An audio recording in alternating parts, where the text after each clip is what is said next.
હનુમાનજી હંમેશા સિંદૂરથી લાલ કેમ દેખાય છે? શું માત્ર એક પરંપરા છે કે તેની પાછળ છુપાયેલું ભક્તિનું મોટું રહસ્ય છે? તો મિત્રો, આ વાર્તા છે રામાયણ કાળની. એક દિવસ માતા સીતા કપાળમાં સિંદૂર લગાવતા હતા. હનુમાનજી આ બધું જોઈ રહ્યા હોય છે. પછી માતા સીતા જોડે જઈને વિનમ્રતાથી પૂછે છે કે માતા, આ સિંદૂર તમે શા માટે લગાડી રહ્યા છો? માતા સીતાએ સ્મિત સાથે જવાબ આપ્યો, હનુમાન, આ સિંદૂર નથી, મારા પતિ શ્રી રામના લાંબા આયુષ્ય માટે હું લગાવી રહી છું. આ સાંભળતા જ હનુમાનજી ભાવી વિભોર થઈ ગયા અને આખા શરીર ઉપર તેમને સિંદૂર ચડાવવા લાગ્યા. હનુમાનજી આખા શરીર ઉપર સિંદૂર લગાવતા હોય છે ત્યારે રામ અને લક્ષ્મણ બે ત્યાં જોડે જાય છે અને કહે છે, હનુમાનજી, તમે આ શું કરી રહ્યા છો?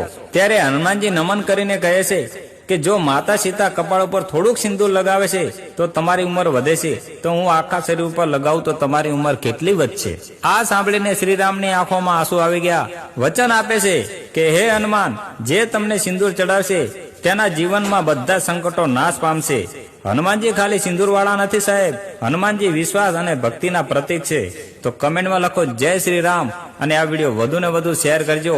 અને સાહેબ, આવા વિડીયો જોવા માટે આ આઈડીને ફોલો કરજો. અને આની ફરમાઈશ હતી એક રમેશભાઈની, એમને કમેન્ટ કર્યું હતું કે આ વાર્તા લઈને આવો. તમે પણ કમેન્ટ કરો તમારે કઈ વાર્તા સાંભળવી છે. જય શ્રી રામ.